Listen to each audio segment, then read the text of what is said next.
Welcome to My Love of Life Energy. I'm Anna Scott, your host. I love beautiful, rich conversations that reveal the truth, beauty, and uniqueness of each person I meet, and I'm honored to share them with you.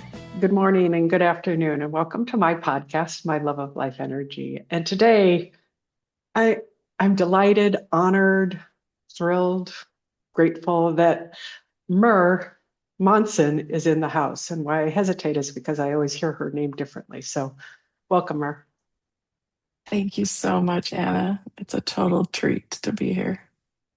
So the reason I invited Mer to be on this podcast is you just published your first book. Is that correct?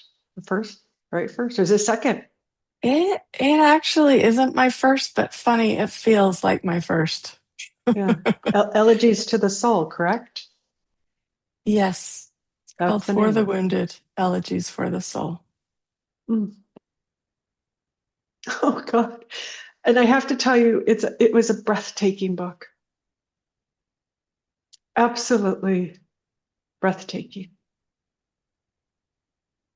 It gave me hope being a human being. Thank you, Anna. How how how did the book come into being for you?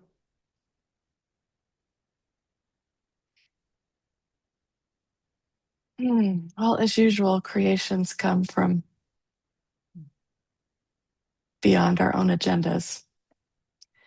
But I was going through a period of a lot of loss when these poems, these elegies were written. I had lost both my parents 8 weeks apart, Mm. and I had moved. And, I deeply loved my parents, of course, and there were some wounds in those relationships.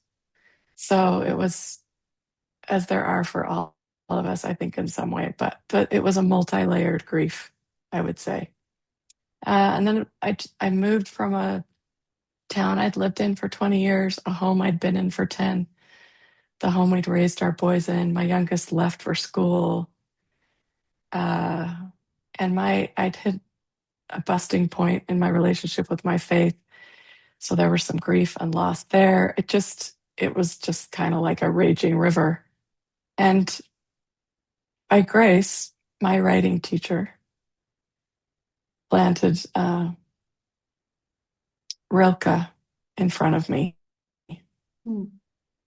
And as I read him, I think for the first time, I felt permission to go really deep into the dark.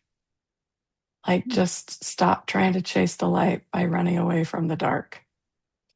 And I just felt permission to just go all the way there. And these poems were an expression of that permission and that allowing. And it kind of just came out as how being human has felt like, what being alive has felt like to me, which, gosh, it's a lot of shit, right? Like, it's really, really, really intense being a human being. And I feel Yeah. like I have felt it to the nth degree my whole life. And I just finally felt permission to just say it, Mm. to say how intense it's felt. And to my surprise, like, I ended up in pockets of light, in rushes of light, but I didn't mean to. It was kind of the beautiful thing about this creation is I didn't mean to. It wasn't an agenda. I wasn't trying to wrap it up with a pretty bow. Mm. When you so I am a big believer in feeling the dark and being in the dark. Go all the way Yeah. through. But for somebody who doesn't know what the dark is, how do you explain your dark, what that is? Mm.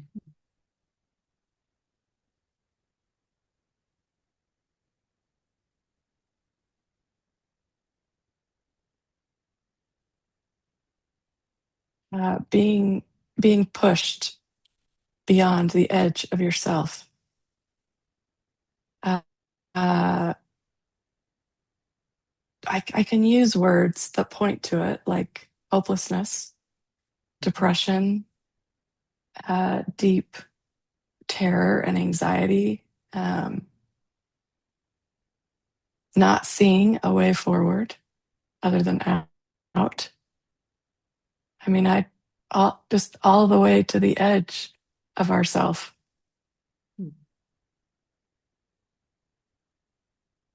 Yeah, like for real. Mm-hmm. Like for real. I guess there just aren't really words, but those are my pointers. No, it's where you can't. There isn't a pocket or a well of hope to draw on Mm-hmm. when you're really in the dark. Like in my bedroom at night, I love it when it's pitch black to go to sleep, but there are just a few little lights around on light switches and alarm clocks and things like that. And it's like when even those go out. Mm-hmm.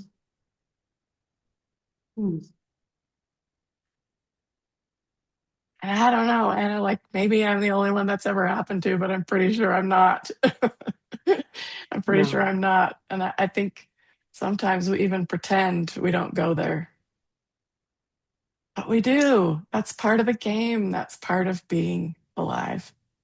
Yeah, it's part of our humanity. Yeah. Yeah. But what you said, pretending to be light, it's like we've made the light better than this dark. Right? Yeah, there's a beautiful book by Barbara Brown Taylor called Learning to Walk in the Dark. Mm-hmm. And she talks about that a lunar spirituality, a one that only can find itself and thrive in the dark. Mm-hmm. Oh, yes. Yes. Well, there's a truth to it. There was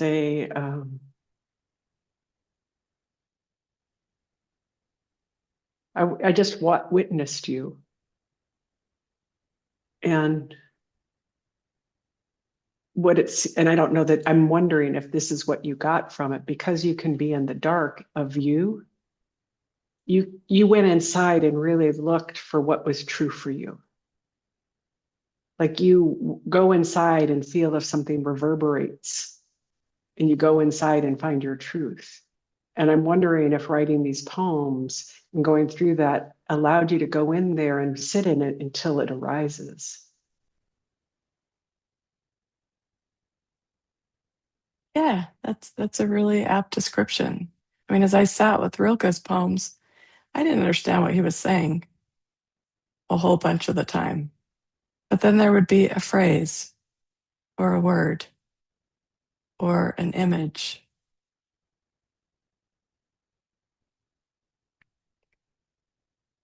I lost you for a second. It was so dark. Yeah, I lost your camera for a minute. You lost my voice. I did. I asked you whether when you went into the dark, I watch you go inside yourself and I watch the truth reverberate, like you look for your truth. And I'm wondering if being able to be with that dark part of you found more of your own truth. Absolutely. That's what Rilke's words and images offered me. Like I didn't know what he was talking about a lot of the time, but then there would be a word or a phrase or an image that would light something up for me that was in here. Mm. And I just felt permission to try to express what that was from the inside. I forgot to ask you, do you have your book in front of you with you? I do. Would you read one of them that you love the most? Just pick one. You can just open up the Mm, book and see which one wants to be read. yeah, let's see.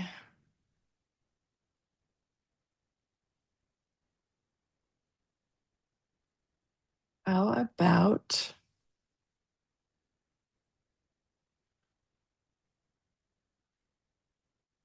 or the faithful? Mm. Are you ready? Hmm. Please. Okay. For the faithful. Each traveler is ever alone, yet the earth of the body knows how to speak to God. Each birthright prayer, uttered or silent, wakes the forest, locks eyes with the hawk, takes refuge in the rock's deep cave. Does each asking hold back the precious catastrophe? Not an inch. Yet supplication cleanses desire as it fills the human cathedral, stained glass windows spilling water and light. Earth does not care how long each sojourner dwells, every heartbeat a revelation. Yet some, bright and stunning, leave not knowing that to be alive is the supernal thing. To suspend bliss, awake and thumping, to clutch pain's gravity as it wraps around the spine, to feel each change of sky in every tender pore. Only the aged see beneath skin to a vast desert blooming. Only the aged stoke heaven within. Only the aged know love unfeigned asks not for an answer. The end of suffering comes with its wide and welcoming doorway, but do not provoke. Hold each shard of tinted glass, beloved, as the body flails and longing takes flight. Oh my God, Mer.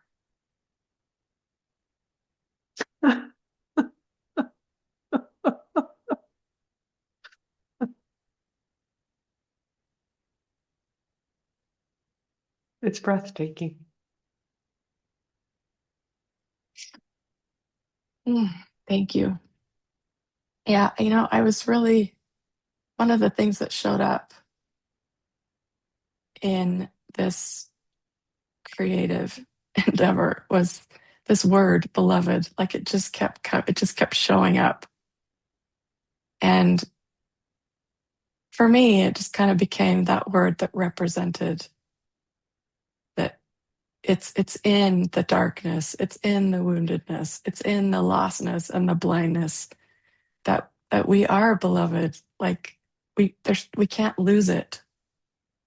It just became really, really brilliant to me. And so that word shows up in a lot of the poems, that there's there's a belovedness to being human. And when you say you can't lose it, lose what? The belovedness? Yeah, like you can't stop being beloved. I think that's what, I don't know, but I think that's what I meant by the line, love unfeigned asks not for an answer. Like there's no answer to that. I can't tell you why you're beloved, Mm. or how you got there, or how you earned it, or even who gave it to you. It's just became so obvious to me. Mm. Who did you become with that insight? What happened with you in your life? Like, what have you noticed? I'm so curious. Hmm.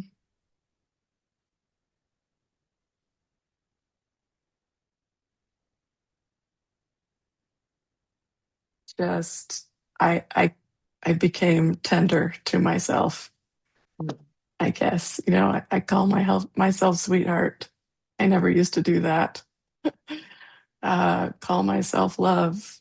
It's this, oh, look at this human, look at what she's been through, look at those scars. Gosh, I love her. Gosh, I want to just wrap my arms around her. I want to be tender with her. Like it's less personal and more personal all at the same time. It's so funny. This is the thing about the writing. When you started this, I bet you didn't think that's what you were going to get out of it. Oh heavens, no. Yeah, that's what I mean. Like it's way not my agenda, not my thing. And yet it felt really me as it came out. I mean, I've written poems for 6 or 7 years, and none of them are like this. They're very different. Mm. All my other poetry is very different. So, Mm. I want to give a shout out to Jules Swales because we're both in her writing class, method oh, writing. yes, yes, She please. promises to become a better writer. And we both have been on in her in her class. And you know when you have somebody really who looks pretty and then like really beautiful woman, and then somebody average sits next to the beautiful woman, that you can kind of tell the difference. Like there's a different beauty level, like, the cultural. Your writing is like that. Anytime we would sit, your writing is so beautiful and elegant. I always feel like the plain Jane next to you. And I love my plain Jane. I have nothing wrong. I adore, but your writing, and I've watched you become this. I've watched your writing, I guess, like your soul becoming more inhabited in your body, become more and more elegant, more and more eloquent.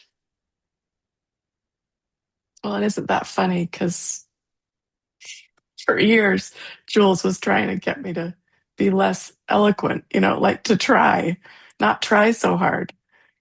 She'd say, quit circling around the drain, just say what you mean. Like, I was so afraid to go after it. I'm like, that's the feeling of this book for me. Like, I look at it, or I get emails or texts from people, and I think, really? I just get to be me?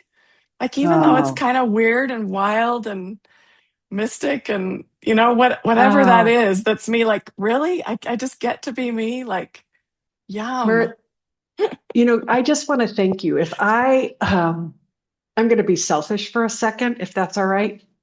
Yes, And please. in the coaching and the work I do, sorry, I have a dog that's ill that's next to me. So we're going to have to be with that today too, in this messy life that I have. Is I would want everybody to have what you have. That's my wish, is them to be themselves, to feel all of it and have all of it, and then find their truth and be who they are in the most truest sense. And I'm witnessing you. And I'm like, oh my God, glory be. I get to be that too. Amen, Like, woman. what an invitation. Hmm. Is there another one of your poems that you really love that really, like you, when you wrote it, you went, oh my God, what just happened, that you want to share with us? The one the book is named after was that Please, for me. would you be willing to read that? You bet.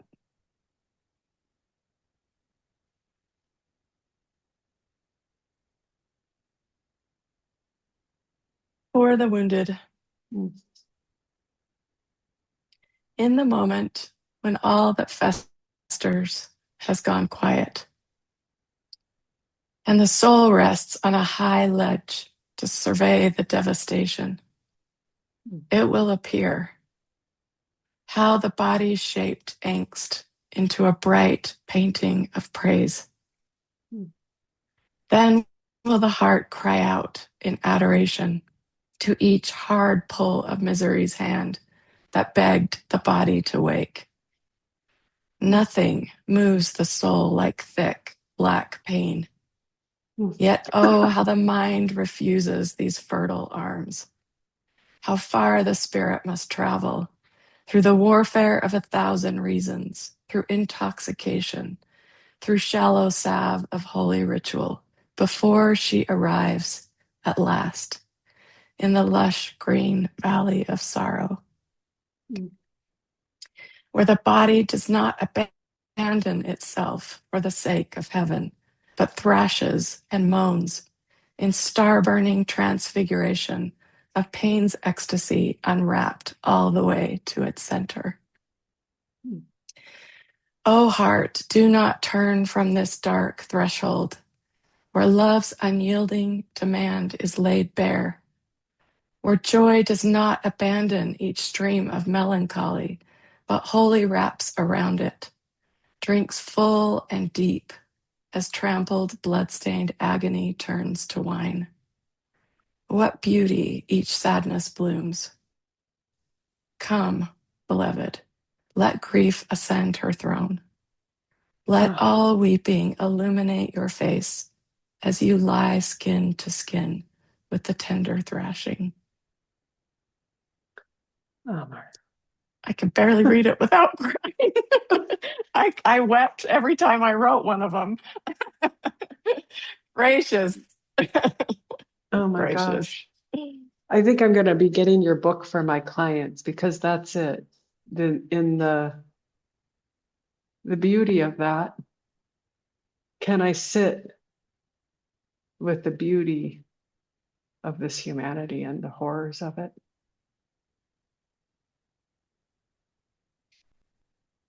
Yeah, it really is okay to just be human. Oh,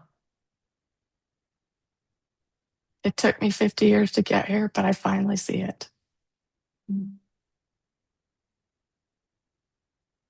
there's this mystical system that I study called the gene keys. Mm, And it's a prophecy and terma, I think it's called, where it was buried 2,000 years ago to put into the earth to be discovered. And the man who had it talked about human beings and their sacred wounds, that we're all in pain. And it's learning how to be with our pain. And because when we're really with it, we would never do what we do when we learn how to be with it. Why would why would I want to ever cause pain to another human being if I really felt it? mm, And if I don't other it? yeah. And what I really hear is the embodiment of your pain, of having every last drink of it.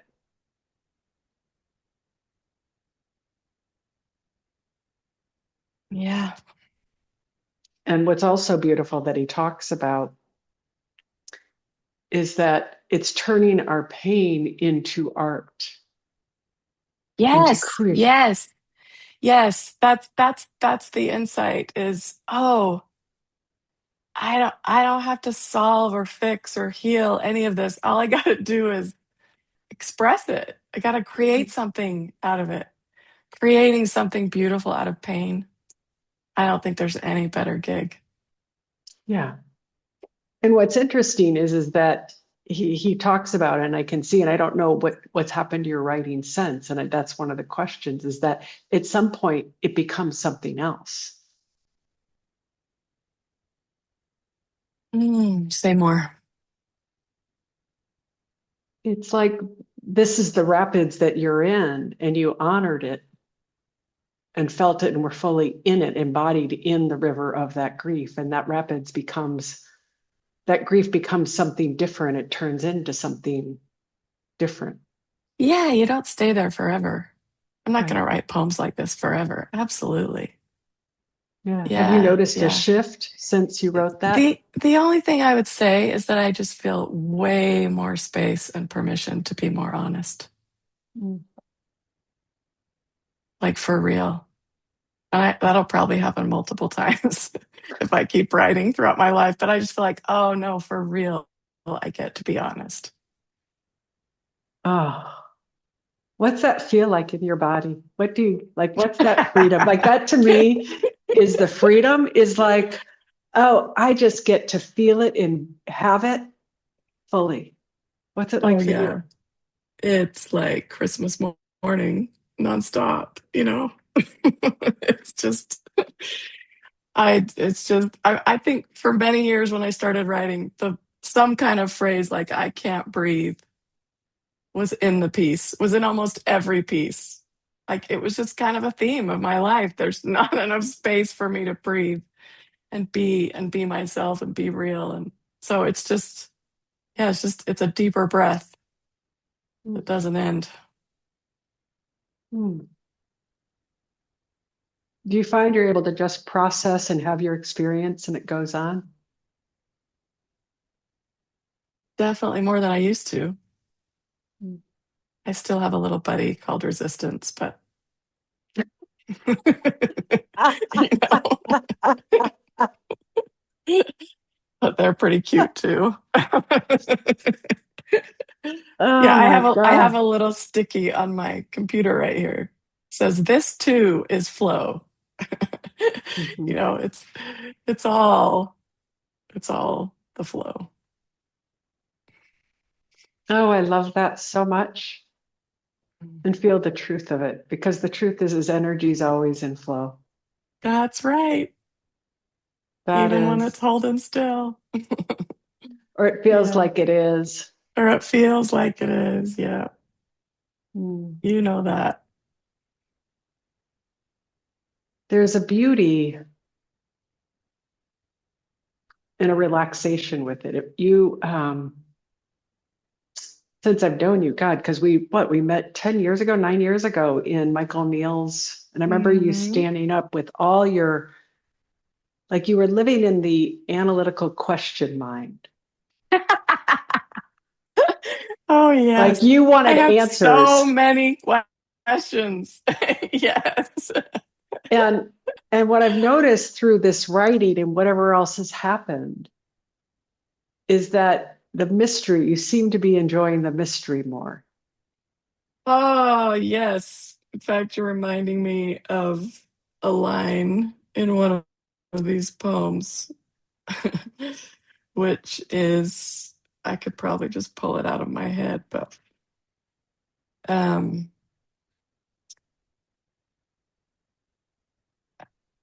there must be a reason not to abandon, but to breathe, to open, to wait in the dark question.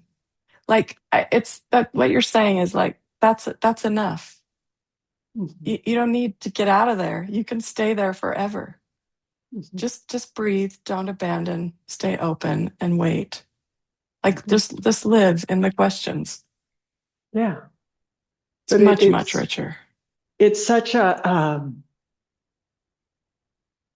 to watch somebody on their journey is a gift, and just to witness a transformation of how somebody was and who they've become, like who they're becoming. Yeah, it is. And there's do you experience more quiet inside of you after these poems? Yes. Yeah. There's always an edge of quiet and noise. Mm. Oh, I love And that line. and yes, there is more quiet. Oh, that's so interesting. Mer, do you have, oh God, I can just feel the visual. Like there's a visual, like a bubble of it, a like a proportion amount, or like there is always that edge, but something seems like the proportion or something shifted. Is that like the proportion? I don't know. Or you're just experiencing that edge in a quieter space. I have no That idea. that is so But because I'm always aware of the edge. I'm always aware of moving into noisy and quiet internally. But oh, it's what yeah, what is that? Is it just I just felt your fluidity between the two. or you just maybe it's just that maybe there's less resistance to the noise. Oh, Yeah, I don't know. But I it think is that's it. true. It does I feel more just quiet. felt the truth in it. It's because I've accepted everything else. If I can accept all that pain and sorrow and grief, I can accept anything. That's right. Like I don't need to make an enemy out of any of it. Right? It can be here too. That was beautiful. All right, we are coming down to the end. In fact, I picked it up right on the time because that's what I do. Where do people buy your book? Can you show it? And where do people purchase your book? Yes. Can you see it? Oh, yes, I it's can't have my beautiful. own Oh, I have to give a shout out as well to Darcy Lee Saxton, whose paintings are in the book. She is a favorite artist of mine, also living in Utah, not from Utah, but living here. Um, and you can learn about her in the back of the book as well. But you can go to my website, mermonson.com. You can find me on Substack, mermonson.substack.com. You can also find it on Amazon, Amazon US and Amazon UK, Barnes and Noble. Yeah, for the wounded, it's there. congratulations to you. I'm so I'm so honored that I have gotten to know you and witness you. It's just a true delight. I feel 100% the same. So much Thank you love, so much, beauty. Anna. Mhm.